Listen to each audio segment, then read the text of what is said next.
This is probably the greatest backdrop I've ever done an introduction on a video to. But as you can tell, I am still in Australia. I've been in Australia now, I think 2 months, maybe 2 months. And I'm still kind of finding my feet, like training is still evolving. I'm still not necessarily training for anything. Still looking after my shoulder as well. So it's been months after surgery. I cover this in my new book. I'll put a link below so you can pre-order. I think it's important to state as well. It's gonna be really cool today because you're gonna go find some stuff out about prehab, rehab, shoulder injuries and everything like that. But I put a lot of the teachings in my books. Reason being, you can just fully reference it. You can make sure that you speak to all of the relevant experts. It's science backed as well. Whereas sometimes with me just kind of waffling on like this, I might give misinformation. I don't ever want to do that. So you'll see some really cool stuff today, but equally, like I said, I urge you to pre-order the book, The Blueprint, which is out later this year. With all of that said, I talk quite a lot. I'm aware of this. I like the sound of my own voice. But I'm going to keep quite quiet today. That is because I'm joined by a very good friend of mine, Jono Freeman, absolute physio legend. Also as well, he's probably going to correct me, but he was Grand Chief Jedi Master Physio for the Olympic Chinese swimming team. That might not be the official title. It was something like that. So it's just so good that since I've come back out here now, I can quiz him about shoulder rehab, prehab, and just make sure that if somebody turned around to me and said, Ross, you need to put your goggles on and your trunks and go and swim for that higher purpose, a charity, a cause, which I've always said, then I would be ready. So I'm gonna catch up with Jono. Probably gonna do a strength session afterwards as well. I might do a little bit of back. But I think what's gonna be really cool today is this is almost strength training for endurance athletes. That's kind of the theme, the title. And usually when you think of strength training, you think, squat, bench, deadlift, bicep curls. And while there probably will be some bicep curls as well, it's more getting people to think slightly differently about strength training, rehab, prehab, and mechanotransduction. If that doesn't make sense now, it will by the end of the video.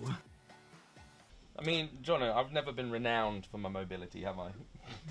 Not for the time that I've known you, no, Ross. Talk us through your injury, mate, and what happened. Yeah, so basically it was stress fracture. So it was like essentially AC joint, not very happy, had to go in, shave some of the bone to make it a little bit more mobile, so a little bit of cartilage repair as well. Mm-hmm. Apparently I've been nursing it for a while. I was like, am I injured? They were like, you're not injured, you're just an idiot who swam around Great Britain. And I was like, fair enough. So this one, right shoulder, believe it or not, because that was either a jellyfish or it was an ice swim, and so that's my good shoulder. That's just a jellyfish, huh? Sure.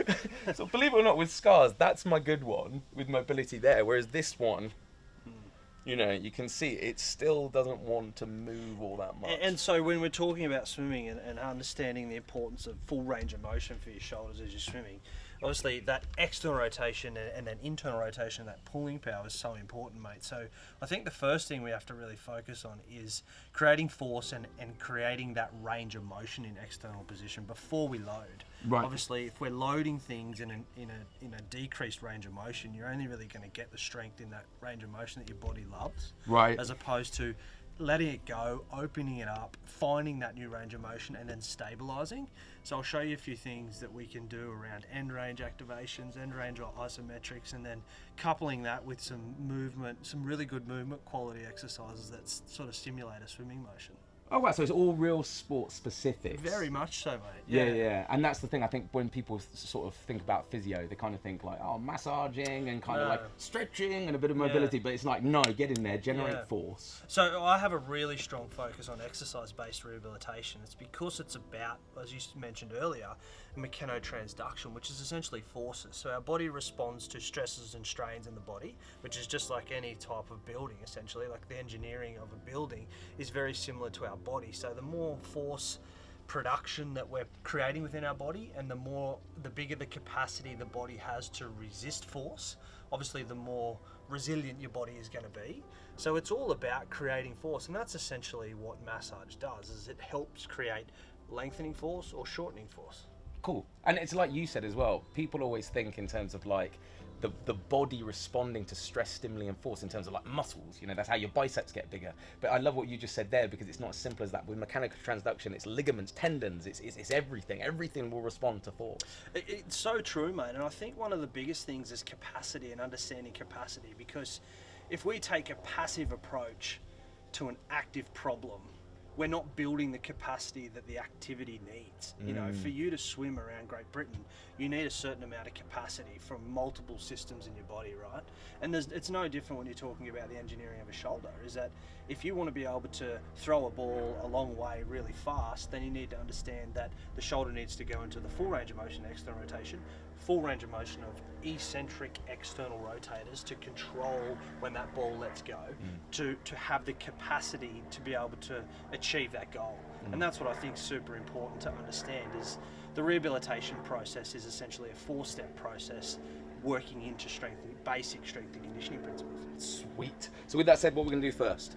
You're going to poke and prod me? Let's do it. Lengthening force, lengthening force. And when you're talking about, you know, people who sit for long periods of time, they just create shortening force here. Right, so the posture. Yeah. You increase shortening force there and lengthening force there to fix it. Right. You know, and that, you know, I think so much of us get caught up in the world of stretch, when an eccentric contraction is a muscle contraction. It's essentially a stretch, which is why proper strength training through full range of motion. That's what you were saying, wasn't it? I love that term, like form follows function. So it's like, you know, your body, the muscles, ligaments, tendons, like musculoskeletal system as a whole will just start to take the shape of what you're constantly doing. And then those people, I suppose, like, you know, sat at a desk and stuff like that all day, and then they wonder why they've got back problems, neck problems. Push down. And again, push down. Oh, you did this before. Explain what you're doing here. It's just basically isometric end range. So what we're doing is putting your shoulder in a comfortable position, that are comfortable being safe. So your shoulder feels safe in this position. And then just teaching it to applying force. Teaching it to stabilize at this end range. So this principle would apply not just for swimming, but like any sport. Anything. Hip position, lower back position, neck position. So much. Try and rotate. Externally rotate now. Back. What we know about scar tissue is scar tissue binds based on directional force. So yeah, there is a part of your rehab process where there needs to be an immobilized position for healing to occur. Okay. You know, but then once that healing has occurred, then there needs to be as much active rehabilitation as possible. Wow, okay. Because what I was saying before is we can't just keep your rehab going in a passive direction, because there's a capacity and an activity that you want to be able to achieve with your shoulder. So you'd say that sometimes people might be treading a little bit too delicately, you know, whereas like you can get in there and just go like, no, the body's really malleable, like force it. Don't overdo it. There's a fine line, obviously, but you can force it, and that, like I said, that connected to scar tissue, like everything, just to go, come on, get up off the couch, stop being so lazy. Yeah. For sure. I think the pressure that's applied in terms of stress and strain and force, there needs to be an understanding of the sympathetic and parasympathetic nervous system as well. So people's feelings around force application can trigger some, you know, real sympathetic responses where it is a fight response, which is obviously not what you want. But, you know, someone that's swum around Great Britain, I can create a little bit more force than I need to. It's all about how you distribute force within your body. So if you think of a spider web that never breaks, and you're pulling and prodding different parts of the spider web, it's creating a force this way, and then a force that way, and a force that way. And obviously within our body we want to try and drive capacities into where that force production or pull is happening. And it starts with, you know, manual therapy, and then reactivation of certain things, which is, like we were saying here, this end range activation, and then it happens with, you know, like strength, so like almost static strength, and then moving into sort of high velocity stuff, which is plyometric stuff, and then basic, as I say, basic strength and conditioning principles applied. The long head of the tricep, the only part of the tricep that actually attaches onto the scapula. So where that sort of septum is there's about 3 or 4 muscles that sort of conjoin. And like, mate, the stickier that area gets, you right, buddy? Yeah. I laughed to stop the tears. Yeah, you know, the more of like how much congestion happens in here, the harder it will be to raise your arm up overhead. Right. Yeah. Using that. Did you do any of that overhead holds? Those overhead holds? Yeah. There, and then here. So, a progression to this, mate, is obviously focusing on when one hand's out, you're pressing down into the water, and obviously that pull push. Yep. So what we're going to do is just sort of simulate that on the land. Yep. You're going to go hand down, so push, push, and then pivot through there, rotate towards me, get your head going a little bit more over that right shoulder. Awesome, mate, good. Try and keep those angles of the elbow in a similar fashion to if you're pulling down to through the your pull body. phase, yeah. Yeah, that's it. Nice. You can even progress this by holding for longer at the top. So hold, 2, 1, good, mate, back down. Awesome. Beautiful. And that's what we have to make sure that we focus on, because when that left arm goes forward and that thoracic rotation to the right, and that it's a multi-segmental rotation essentially in the water, and then that pull, because that's going to, it's just a kinetic chain effect, right? So it's making sure that we maximize efficiency in your pull from not just your shoulder and elbow and wrist, but from your rotation, your thoracic spine. That right is so much stronger there. Oh, for sure. Like you can just just hold that. Yep. Just right in through the serratus here on this right hand side. Yeah, and that's where we were talking about before. Asymmetry isn't necessarily a bad thing in sport, but with this, that could manifest itself in an injury if it was, over 100 days swimming and all of a sudden, I think instead of looking at it as a bad thing or a good thing, just think about it in efficiency. So if you were to make the strength of what you want to be able to exert in a swimming motion more efficient, you want to incorporate or recruit as many muscles in that pull-push motion as you can, right? Yeah. And that involves having enough thoracic mobility. So it's more about talking about efficiency and understanding efficiency. Sweet. Okay, so I'll smash that for a week, 2 weeks, revisit you, and then be like, smack on the left, smack. There's a lot of focus always on eccentric and concentric exercises with the bands and shoulder rotator cuff stuff, which is super important.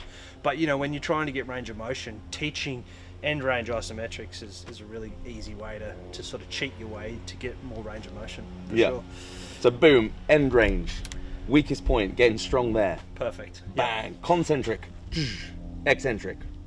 Awesome. The focus here too is just making sure pelvis position, thoracic spine, neck position, there's no sort of twisting, hyperextension through the lumbar spine, just true glenohumeral joint external rotation or shoulder joint external rotation. Cool, and as this gets stronger, just a bit more resistance, a little bit more resistance, and then from here we'd probably go into a little bit more velocity stuff, so a bit more dynamic work. Cool, okay, so isometric means the muscle is in contraction, but it's kind of not shortening or lengthening, it's just kind of holding. And the joint's not moving. Static, bang. The progression would be medicine balls. Medicine balls, or as you say, eccentric and concentric actual band work with the humerus abducted at 90 degrees or the shoulder abducted at 90 degrees. Amazing. Okay, we are now going to start throwing some weight around. Okay, so the reason I like to do this is just because, for me, this makes sense. I'm going to run this by Jono, but this is how I like to think about it. So with your shoulder, think of it almost like a tree. Okay, bear with me, this is going somewhere. And the root of the tree is almost the lats, the rhomboids, the lower trapezius, all of these big muscles in the back. Whereas like the arm itself is almost just like the branch. So the branch is never going to be strong unless the root of the tree is strengthened. So all the delt raises in the world aren't going to strengthen the branch because the root isn't very strong. Perfect, mate. Perfect. Perfect.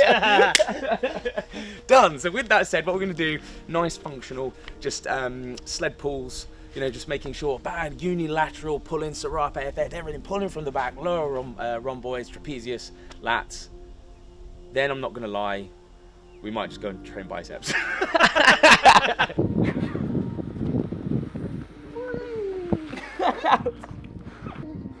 decorated.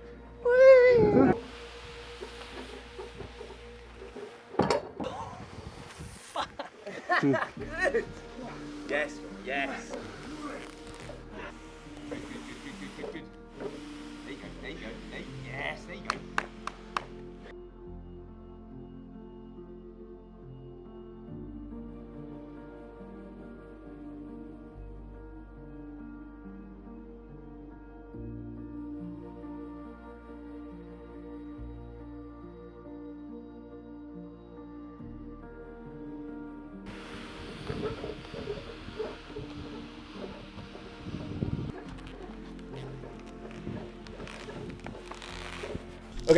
Okay, for all of the talk of mechanotransduction, physio prehab, rehab, we're now just going to train biceps because, do you know, can I think of a scientific reason? No. Just training by just big old dirty bicep throwdown for no apparent reason other than because it's biceps.